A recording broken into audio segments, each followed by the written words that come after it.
Comenzando aquí entonces con la evaluación de la sensibilidad, hay que volver a tener presente lo que es la diferencia entre signos y síntomas.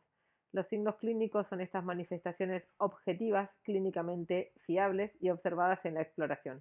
Un signo clínico es un elemento clave que el médico, en este caso nosotros los kine, podemos percibir en un examen físico, en contraposición a los síntomas, que son los elementos subjetivos que son percibidos solamente por el o la paciente.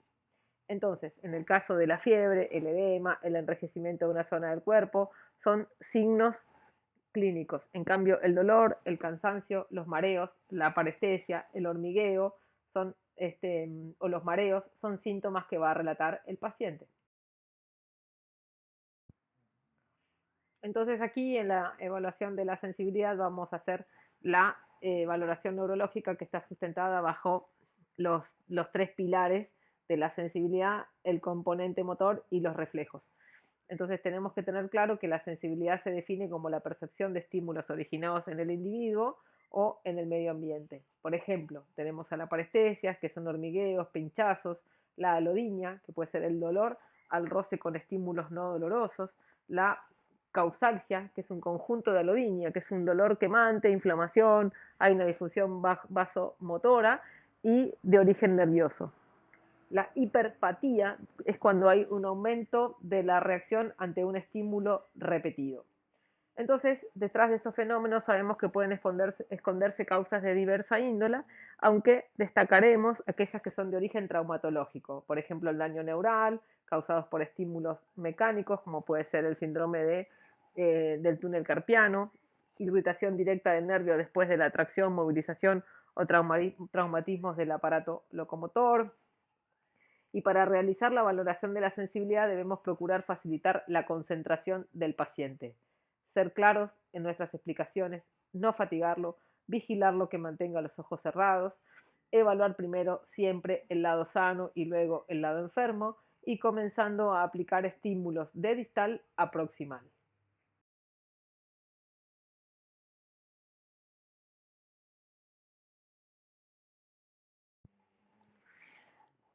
Entonces estamos aquí con la exploración neurológica, en este caso periférica, ya que muchas veces uno concurre a una consulta a un traumatólogo, a un neurólogo, por síntomas que en una primera instancia son neurológicos, como pueden ser las parestesias, esta sensación que uno tiene de hormigueo en miembros inferiores o miembros superiores. Esta evaluación, que aparentemente podría ser una evaluación por síntomas neurológicos, está íntimamente relacionado con patología osteomuscular. Entonces, aquí en este nivel, lo que vamos a buscar en este nivel C5 y en todos los niveles, vamos a buscar el déficit motor o sensitivo, la presencia o ausencia de los reflejos osteotendinosos, ¿sí? Si hay hiperreflexia, hiporreflexia o ausencia, y los signos de afección que pueden afectar tanto la raíz como el plexo. Aquí debemos conocer el esquema de inervación tanto motora como sensitiva para hacer la evaluación segmentaria de los nervios periféricos y evaluar a nivel bien concreto por dermatomas o por nervios para poder reconocer una patología o una lesión. Para comenzar, entonces tenemos que recordar que los nervios raquídeos, digamos, están constituidos por una raíz anterior que lleva la información motora y una raíz posterior que lleva la información sensitiva.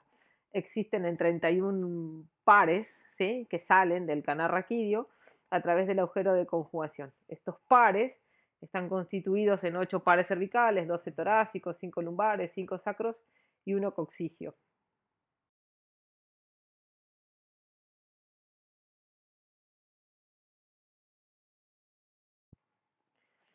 Recuerden siempre que a la hora de evaluar la sensibilidad, el paciente debe estar con los ojos cerrados. Obviamente, primero se evalúa el lado sano y luego el lado afectado.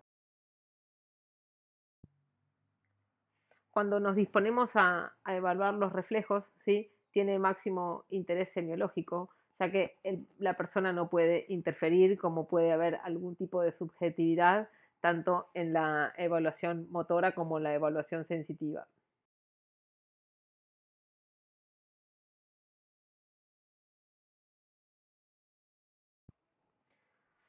Entonces, todo lo que es el nivel C7, tanto a nivel motor como a nivel reflejo como a nivel sensitivo, ¿sí? A nivel sensitivo estará afectado el dedo medio y puede recibir sensibilidad de C6 como del territorio de C8 también en el tercer metacarpiano. Los reflejos los vamos a medir a nivel del tríceps y en lo que es la inervación motora estará en el tríceps, en los flexores de muñeca y en los extensores de los dedos.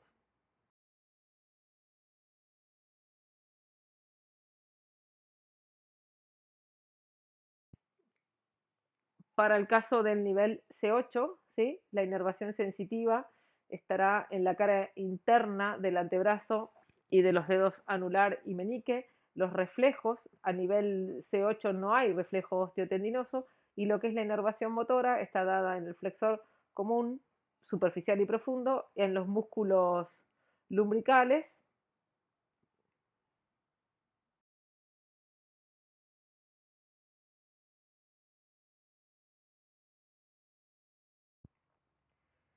Es importante destacar que a nivel sensitivo, en el miembro superior, la raíz de L1 se encarga de la sensibilidad de la zona inguinal, L2 en la cara anterointerna del muslo, L3 la sensibilidad de la cara anterior de la rodilla, L4 la sensibilidad de la cara interna de la pierna y tobillo, especialmente la zona inmediatamente proximal al maleolo interno.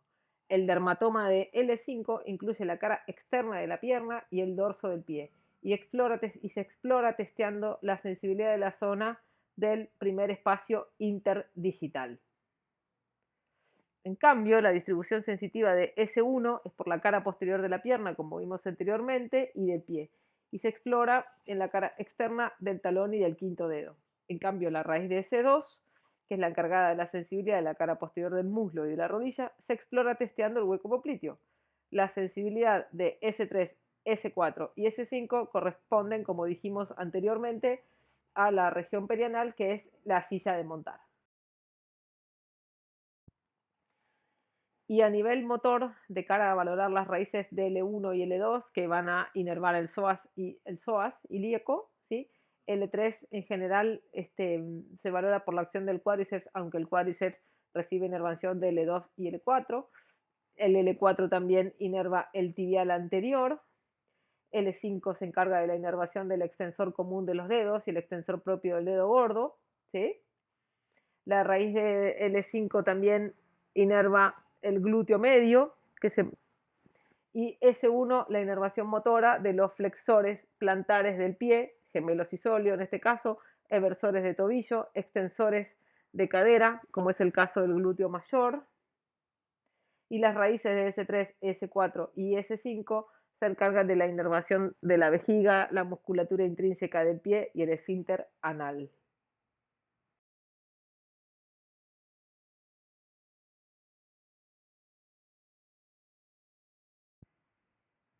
Para la exploración de los reflejos tenemos aquí el reflejo rotuliano que se utiliza para valorar la a raíz de L4, que es el más común que se ve siempre, que es la percusión sobre el tendón rotuliano.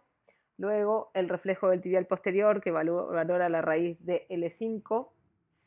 Luego el reflejo del gemelo interno que también corresponde a la raíz de L5. El reflejo aquiliano que es la raíz de S1.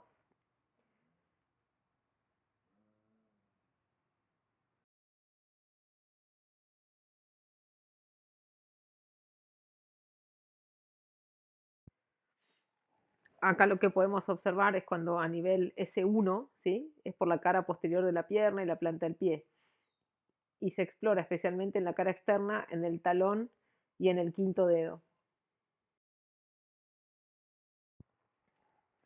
En cambio, la raíz de la segunda sacra, ¿sí? Se encarga de la sensibilidad de la cara posterior del muslo y la rodilla, explorando en el hueco propliteo. Y en lo concerniente a las raíces S2, S3, S4, sacra 3, sacra 4 y sacra 5, es lo que llamamos comúnmente silla de montar.